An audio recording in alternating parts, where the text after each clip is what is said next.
এ ভাই এবার একটু খিদে লাগাইছে তো খাবারের দোকান কোন জায়গায় করতে পারেন? ওই 8 তলায়। 8 তলা কিরাম করে যাবো? এই তো সিঁড়ি আসা দিকে। ওই যে সিঁড়ি ওইরকম যেরাম করে উঠেছি না ভাই। ভাত ভুনা গরুর মাংস তার আর একটু ডাল। না ভাত তো হবে না স্যার। খাবো কি? আমাদের মেনু আছে, মেনুটা দেখেন। এ কি খাবার ভাই? ম্যাক্সিকান। কি খাবার? ম্যাক্সিকান। এ রুটি দিয়েছিস? এটা তো রুটি, এই রুটি খাই। আর রুটি এই যে রুটি এই যে আমরা তিনজনে খাবো সেই পরিমাণ দেন। আর হাত মুখ আমরা কোন জায়গায় দেবো সেটা একটু কই দেন।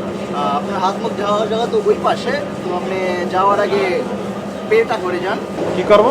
টাকাটা দিয়ে যান। কিসের কিসের টাকা?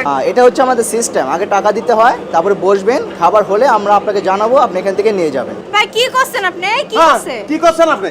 এই জিনিস তো খাবোই না, এটা পচা না বাসি সেটাই বুঝতে পারতেছি না। আপনি আগে টাকা চাচ্ছেন, আবার করছেন যে এনা এসে খাবার নিয়ে যেতে হবে। আপনি একটা সিস্টেম দেখাচ্ছেন।